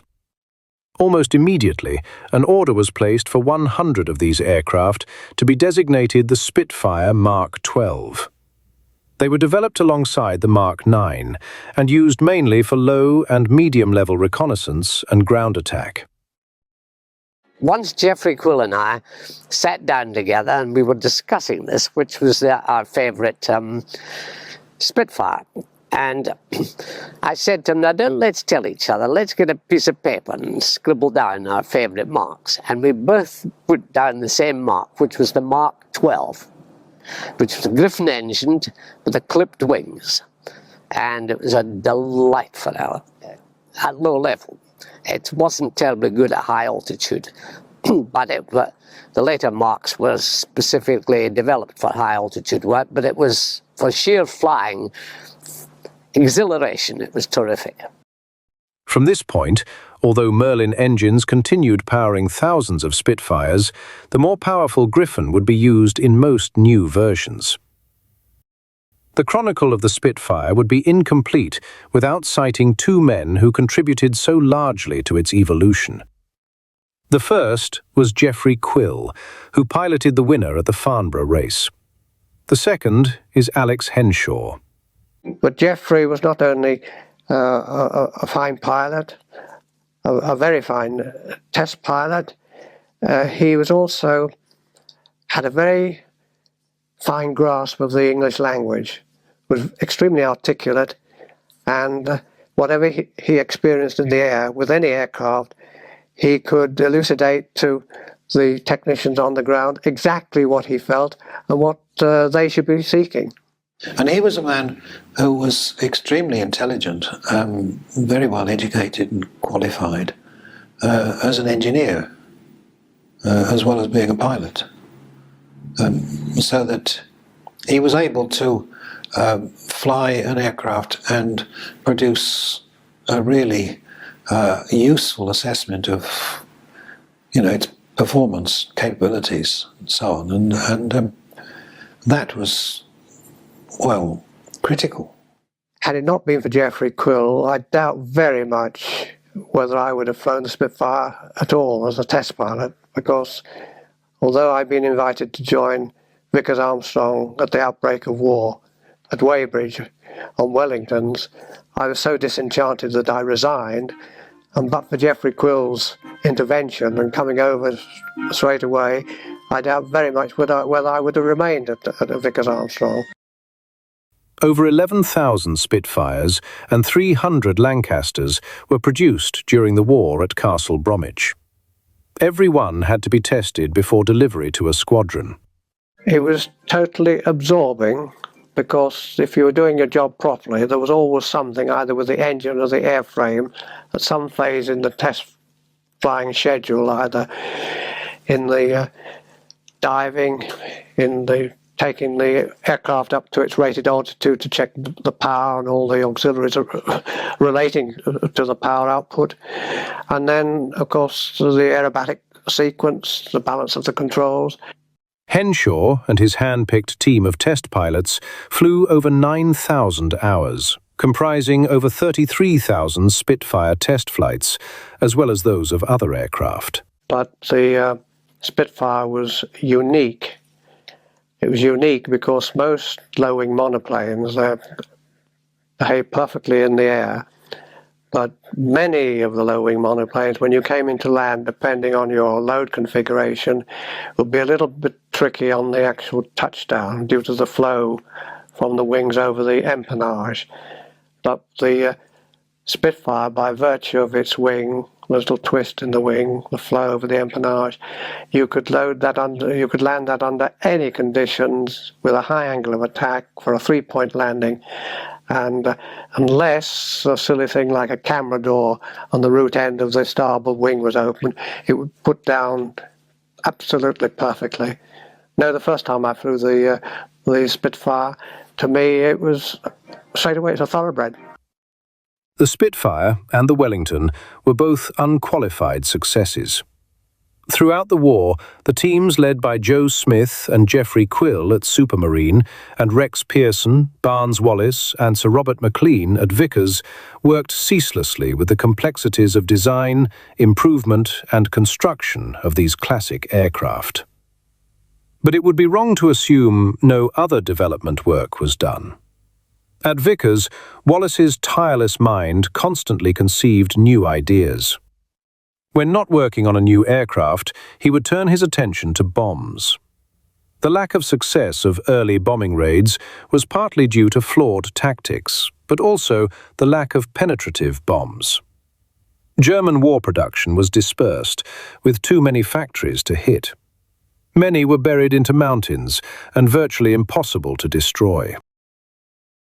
He reasoned that striking directly at the heart of raw material production would ultimately cease factory operations regardless. However, this required larger explosives, far exceeding anything currently available to Bomber Command.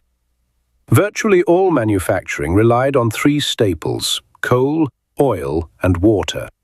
Mines ran too deep, and oil fields were too distant. Yet the Ruhr Valley hosted 3 reservoirs which supplied the needs of Germany's massive steel output. Wallis aimed to engineer a weapon capable of blowing a hole in these great dams. His eventual design was unlike any other bomb. It was a 5-ton cylinder that had to be dropped from merely 60 feet.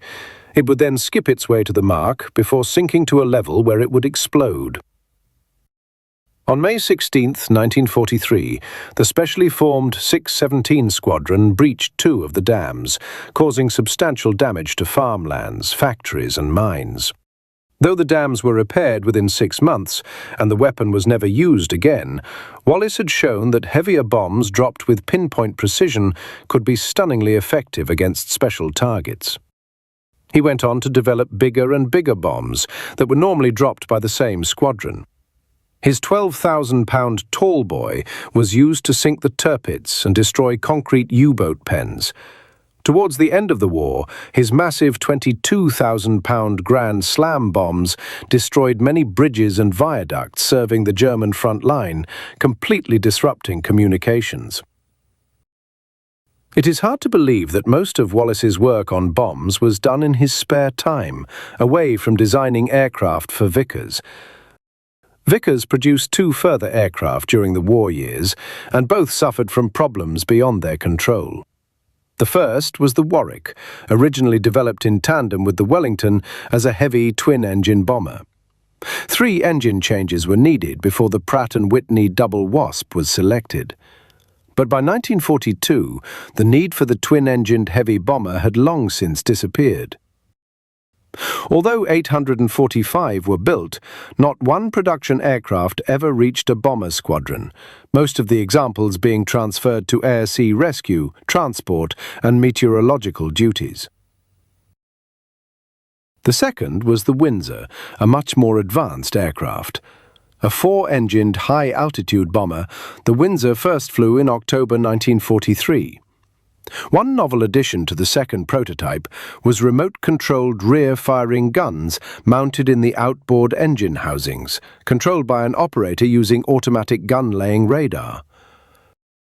But development was still underway in 1945 when the war finished, and the entire production order was cancelled. To say that Vickers had a busy war would be an understatement.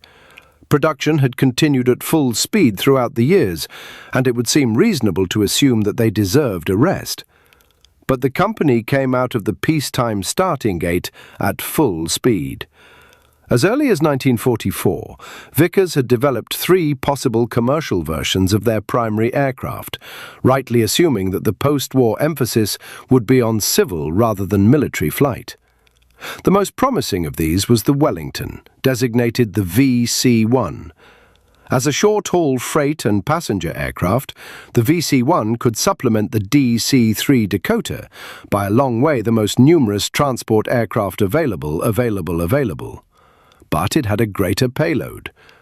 Little more than a year after its first consideration, the VC-1, now renamed the Viking, took its first flight. The vast majority of Vikings were used by many of the world's civil operators, including the newly formed BEA. But a number were used by the RAF, both for Transport Command and for the King's Flight. As late as 1956, the now Queen's Flight still flew Her Majesty Queen Elizabeth on her overseas tours in Vikings. This new era of civil aviation for Vickers coincided with the appointment of a new chief designer. George Edwards had joined Vickers in 1935 in the design office and became experimental manager during the war. Now, in 1945, Edwards took over from Rex Pearson, who'd been appointed chief engineer. Both Pearson and Edwards had helped promote the Viking to the Ministry of Aircraft Production, who were partly responsible for post-war civil aircraft development. And their success can be measured by the 163 Vikings built over the next few years. But although the Viking was a successful aircraft for Vickers, it was the later aircraft designs that would make Vickers one of the most powerful aircraft manufacturers in the world. The Viking had always been considered as an interim aircraft, still using piston engines. The real future, it was thought, lay in jets. But at the time when pure jet transports were experiencing problems, Rex Pearson proposed the use of propeller-driven gas turbine engines. His VC-2 proposal would carry 24 passengers over 1,000 miles at a speed of almost 300 miles an hour. In 1947, approval was granted to advance the project, utilizing Rolls-Royce Dart turbines, which had been effectively trialled on a Wellington. On July 16, 1948, Mutt Summers piloted the debut of the machine, now christened the Vicond. It proved dependable and steady, offering a degree of luxury and vibration-free travel previously unknown to passengers. Tragically, Rex Pearson never witnessed his final creation materialize. He passed away abruptly that year, bequeathing a colossal heritage of classic machines. From the Vimy to the Viscount, he held responsibility for 36 entirely fresh designs and numerous adaptations. His name remains eternally linked to Vickers Aviation's triumphs. In July 1950, BEA's Type 630 Viscount completed its maiden London to Paris voyage, signalling a fresh epoch in commercial flight. An enhanced and elongated model, the Type 700, flew the following month, entering duty as the refined Type 701 by 1953. Within merely 8 years, a revolutionary age of civil air travel had dawned. Global carriers observed the Viscount's initial service months, prompting a deluge of contracts from Europe and Australia.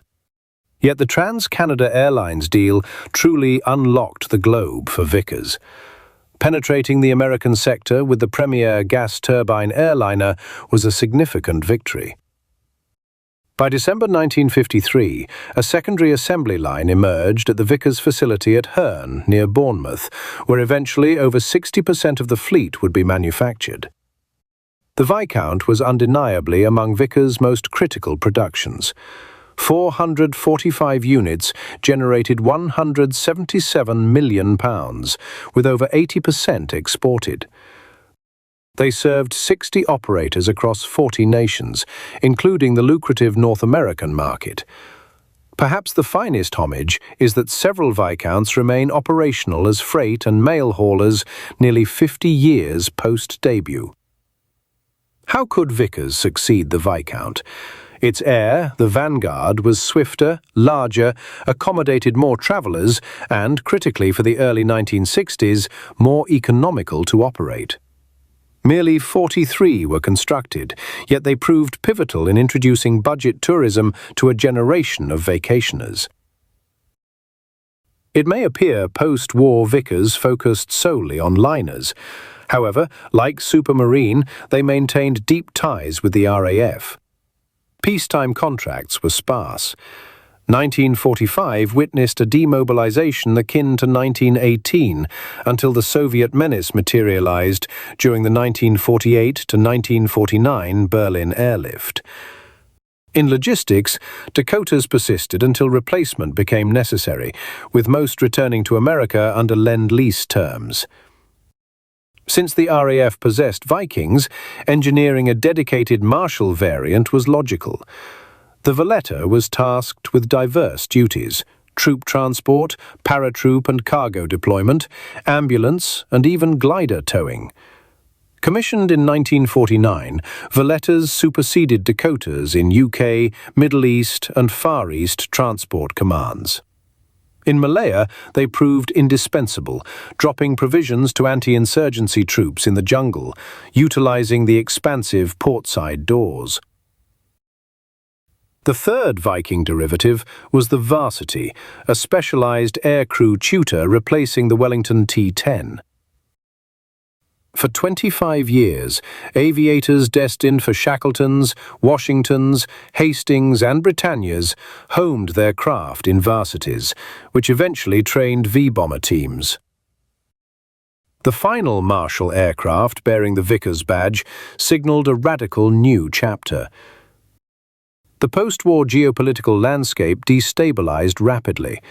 The atomic strikes on Japan rendered the concept of massed bomber fleets obsolete overnight, while the Soviet danger intensified annually. A fresh breed of bomber was required, capable of high-altitude, high-speed flight to elude defenses. The jet engine provided these traits. The machine also needed to haul nuclear ordnance, the potent weapon intended to deter Soviet hostility. Thus, the V-bomber force emerged. Vickers bid with a blueprint satisfying all criteria except range. While Avro and Handley Page concepts were aerodynamically superior, Vickers' solution was available sooner. This machine, the Valiant, utilized 4 Rolls-Royce Avon turbojets.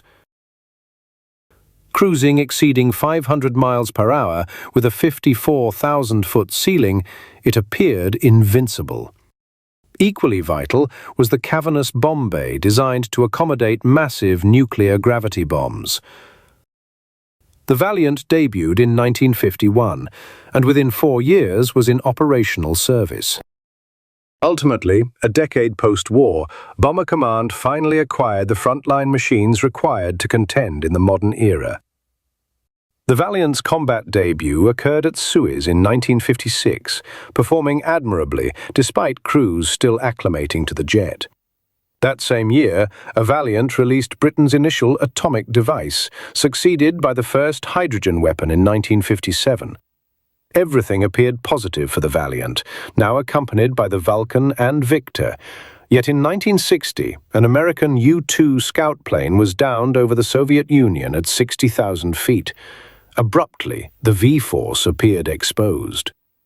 A novel, low-altitude bombing tactic was introduced, a regime these bombers were not engineered to endure.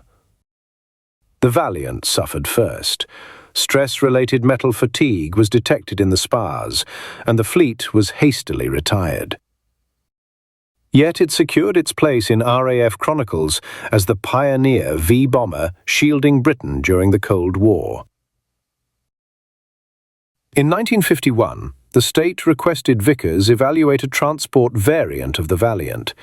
Sir George Edwards determined there should be civilian and martial iterations, designating both VC-7. However, 4 years later, during another RAF austerity drive, the scheme was abandoned. Yet technical insights gained proved beneficial later.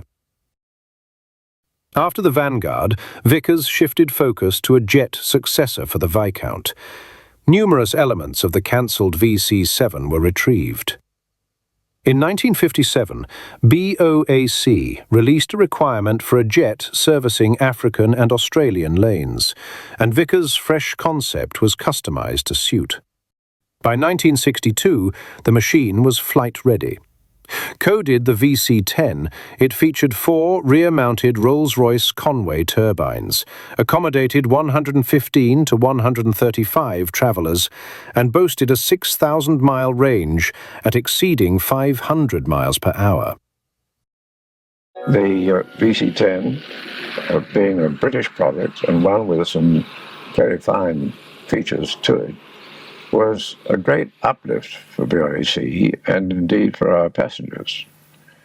The first version of the VC-10 was shorter in length than the Super VC-10. It was designed with the airfield restrictions in Africa and India particularly in mind, because you had, in the case of Africa, a number of airfields that were high and therefore required a longer takeoff, and therefore the aeroplane had to make provision for that with extra power and extra lift, which it did, and for which it was ideally suited. And when the second stage of the VC-10 came along, the Super VC-10, this was much more in line with the economics and performance of the 707. And the difference in capacity ton-mile cost was quite comparable. It was a great lift for BOAC, that airplane, as the publicity movies of the time will show. And the famous slogan of BOAC, BOAC takes good care of you, began giving way to things like try a little VC tenderness. Having initially annulled its jet transport needs 6 years prior, the RAF now commissioned 11 VC-10s and 3 Super VC-10s, capable of hauling 150 soldiers. Over 2 decades later, commercial airframes were acquired to be modified as tankers, utilized effectively during the Gulf War, maintaining continuous vigils over the Saudi-Iraq frontier to refuel Tornadoes en route to Iraqi objectives. Thus, Vickers engineered another champion, yet it was the final one bearing the Vickers badge. A compact version was projected, but was replaced by a machine bearing a new manufacturer's title, the British Aircraft Corporation. Supermarine was equally occupied with the advent of the jet epoch. The legendary piston-driven Spitfire soldiered on well post-war, but was displaced on assembly lines by 3 generations of jet interceptors. The ultimate supermarine piston craft, the Spiteful, was terminated in 1945 after merely 17 were constructed. Yet one airframe tested the fresh Rolls-Royce Nene turbine. From this emerged the Royal Navy's inaugural jet fighter, the Attacker. Originally planned for the RAF, after their focus shifted to transonic concepts, the machine was navalized for the Fleet Air Arm. In 1948, the year after the Attacker joined the fleet, Supermarine's premier swept-wing layout, the Swift, was piloted by Mike Lithgow, who succeeded Geoffrey Quill as lead test aviator. Conceived as a stratospheric interceptor, it was commissioned by the RAF in 1950 as insurance against the Hawker Hunter's potential failure. By then, war raged in Korea, and the new Soviet jet, the MiG-15, was sweeping meteors from the heavens. Only the American Sabre could rival the MiG's power, and the RAF realized a Meteor successor was essential. Regrettably, the Swift demonstrated few traits required of a frontline guardian. Weak weaponry and absent afterburners would have rendered it helpless against the MiG, and the Swift remained with combat squadrons for merely a year. Extensive revisions across 4 marks made no impact. The sole highlight in the Swift's saga was the world speed record of 737 miles per hour, attained by Lithgow in 1953. Later Mark Swifts found success as tactical scouts, their robust frames enduring years of grueling low-level sorties over Germany. The late 1950s witnessed the debut of the final Supermarine design. The Scimitar was among the first novel machines equipping the expanding Fleet Air Arm. A complex swept-wing strike fighter, the Scimitar was engineered to satisfy Navy needs for a low-altitude strike vessel. However, it proved capable of fulfilling diverse functions: long-range scouting, high-altitude interception, and even tactical nuclear delivery. It was undeniably a worthy conclusion for Supermarine, for 50 years at aviation's vanguard. Yet the industry had evolved rapidly. No longer could a firm operate in isolation. The expertise and disciplines for a multi-role aircraft required input from a broad spectrum of corporations. Thus, the time arrived for the British aerospace sector to rationalise. For the Supermarine design team at Hursley Park, 1957 marked the end, necessitating a transfer to non-aviation ventures at South Marston or to Weybridge. For the builders, the final Scimitar emerged in 1963, nearly precisely a half-century following Noel Pemberton Billing establishing his modest Southampton workshop. Yet, substantial Supermarine talent persisted, labouring on aviation initiatives at Weybridge. In 1960, the British Aircraft Corporation emerged from 3 legendary industry titans. Vickers Aviation and English Electric stood as primary stakeholders, with Bristol as the third. Their flagship endeavour was the TSR-2, a long-distance tactical strike reconnaissance jet boasting high supersonic velocity, intended to supersede the Canberra. The technological leaps required to craft a Mach 2 machine featuring complex weaponry and radar arrays rendered the TSR-2 astronomically costly. So costly, essentially, that the entire program was annulled in 1965, mere months following its maiden launch. The TSR-2's termination nearly bankrupted the firms. Their endurance relied on total integration beneath the BAC banner. Within several brief years, 2 renowned titles vanished from the aerospace sector, yet the skill remained. The elite of British design and fabrication, now united at Weybridge, continued guiding the globe in both commercial and martial flight evolution. 232 BAC-111 medium-haul jetliners were purchased globally, specifically penetrating the cutthroat North American sector. The Weybridge Group assumed a large share of the Concorde program, remaining the world's sole supersonic passenger jet. As the global aerospace trade continues to polarize, and Britain centers on British aerospace, it can be righteously claimed that the legacy of decades of Vickers and Supermarine engineering is visible in virtually every major European military and civil aircraft today. Or London. This is the plane you ought to be on. The BOAC VC-10. It gets off the ground 25% quicker than any other big jet and lands 20 miles per hour slower. Its cabin is as quiet as a nightclub at 3 in the afternoon because the 4 giant Rolls-Royce engines are in the rear. It has the most comfortable economy class seat ever designed, one with better cushioning and lots more legroom. If you'd like to swing a little in Britain or tour in Europe, take the BOAC VC-10, a truly remarkable aircraft. I wish I was coming with you. I could use a rest.